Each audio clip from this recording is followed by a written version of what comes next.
Hello friends, PRGS ಕಿಚನ್ಗೆ ಸ್ವಾಗತ. ಇವತ್ತಿನ ಈ ವಿಡಿಯೋದಲ್ಲಿ ಬ್ರೋಕ್ಲಿ ಟಿಕ್ಕಿಯನ್ನು ಹೇಗೆ ಮಾಡೋದು ಅಂತ ಹೇಳಿ ತಿಳ್ಕೊಳ್ಳೋಣ. ನೋಡಿ, ಮನೆಯಲ್ಲಿ ಬ್ರೋಕ್ಲಿಯಲ್ಲಿ ಹೊಸದಾಗಿ ಈವ್ನಿಂಗ್ ಸ್ನ್ಯಾಕ್ಸ್ ಏನಾದರೂ ಮಕ್ಕಳು ಇಷ್ಟಪಟ್ಟರೆ, ಮನೆಯವರು ಇಷ್ಟಪಟ್ಟರೆ ಹೊಸದಾಗಿ ಟ್ರೈ ಮಾಡ್ಬೋದು. ಈ ರೀತಿ ನೋಡಿ, ನಾನಿಲ್ಲಿ ಒಂದು ಮೀಡಿಯಮ್ ಸೈಜ್ ಬ್ರೋಕ್ಲಿಯನ್ನು ಸ್ಮಾಲ್ ಪೀಸಸ್ ಆಗಿ ಕಟ್ ಮಾಡಿ ನಾನಿಲ್ಲಿ ತೊಗೊಂಡಿದ್ದೀನಿ.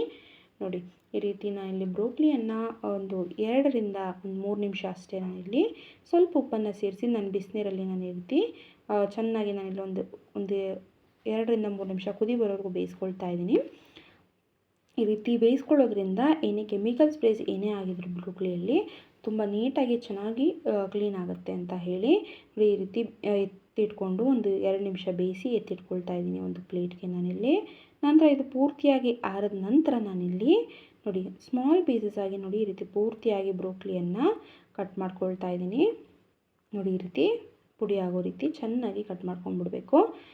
ನಾವು ಕಲಿಸ್ಬೇಕಾದ್ರೆ ಉಂಡೆಗಳನ್ನು ಕಟ್ಟೋದಕ್ಕೆ ಯಾವ ರೀತಿ ಅದು ಅಡ್ಜಸ್ಟ್ ಆಗಬೇಕು ಆ ಹದದಲ್ಲಿ ನಾವಿಲ್ಲಿ ನೋಡಿ ಕಟ್ ಮಾಡ್ಕೊಬೇಕಾಗತ್ತೆ. ಎಲ್ಲನೂ ಕೂಡ ನಾನಿಲ್ಲಿ ಕಟ್ ಮಾಡಿ ಒಂದು ಪಾತ್ರೆಗೆ ನಾನಿಲ್ಲಿ ಹಾಕ್ಕೊಳ್ತಾ ಇದ್ದೀನಿ. ನೋಡಿ, ಮಕ್ಕಳು ತುಂಬ ಇಷ್ಟಪಟ್ಟು ತಿಂತಾರೆ, ಅಷ್ಟು ಚೆನ್ನಾಗಿರುತ್ತೆ ಟೇಸ್ಟು ಕೂಡ. ಹೊಸದಾಗಿ ಬ್ರೋಕ್ಲಿಯಲ್ಲಿ ಟ್ರೈ ಮಾಡ್ಬೋದು. ಈಗ ಇದಕ್ಕೆ ನಾನಿಲ್ಲಿ ಒಂದು 2 ಹಸಿಮೆಣಸಿನ್ಕಾಯನ್ನು ನಾನಿಲ್ಲಿ ಸೇರಿಸ್ಕೊಳ್ತಾ ಇದ್ದೀನಿ. ಹಾಗೆ ಒಂದು ಮೀಡಿಯಮ್ ಸೈಜ್ ಈರುಳ್ಳಿಯನ್ನು ಸಣ್ಣದಾಗಿ ಹೆಚ್ಚಿಟ್ಕೊಂಡು ಹಾಕ್ಕೊಂಡಿದ್ದೀನಿ. 1 ಟೇಬಲ್ ಸ್ಪೂನಷ್ಟು ಜಿಂಜರ್ ಗಾರ್ಲಿಕ್ ಪೇಸ್ಟನ್ನು ನಾನಿಲ್ಲಿ ಸೇರಿಸ್ಕೊಳ್ತಾ ಇದ್ದೀನಿ. ಹಾಗೆ ಸ್ವಲ್ಪ ಕೊತ್ತಂಬರಿ ಸೊಪ್ಪನ್ನು ನಾನಿಲ್ಲಿ ಸೇರಿಸ್ಕೊಳ್ತಾ ಇದ್ದೀನಿ.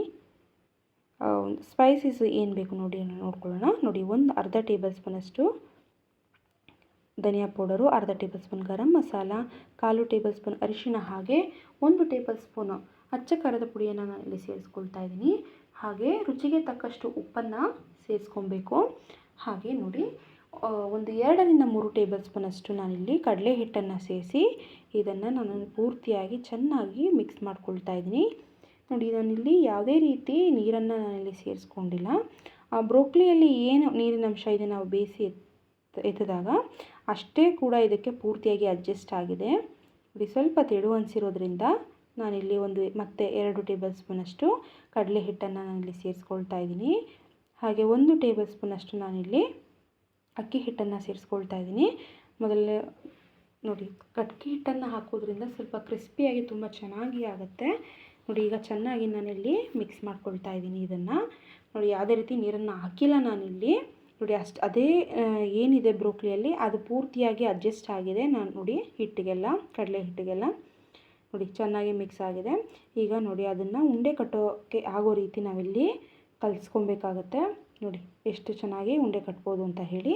ಮೀಡಿಯಮ್ ಸೈಜಲ್ಲಿ ನಾನಿಲ್ಲಿ ಉಂಡೆಯನ್ನು ಕಟ್ಕೊಂಡು ನೋಡಿ ಈ ರೀತಿ ರೌಂಡಾಗಿ ನಾನಿಲ್ಲಿ ಈ ರೀತಿ ತಟ್ಟಿ ನಾನಿಲ್ಲಿ ಒಂದು ಪ್ಲೇಟ್ಗೆ ನಾನಿಲ್ಲಿ ಎತ್ತಿಟ್ಕೊಳ್ತಾ ಇದ್ದೀನಿ. ನೋಡಿ, ಎಷ್ಟು ಸೈಜಲ್ಲಿ ನಾನು ಇಲ್ಲಿ ತೀರಾ ದಪ್ಪದಾಗಿ ಕೂಡ ನಾವಿಲ್ಲಿ ತಟ್ಕೊಬಾರ್ದು, ಯಾಕಂದರೆ ನೀಟಾಗಿ ಒಳಗಡೆ ಎಲ್ಲ ಚೆನ್ನಾಗಿ ಬೇಯೋದಿಲ್ಲ.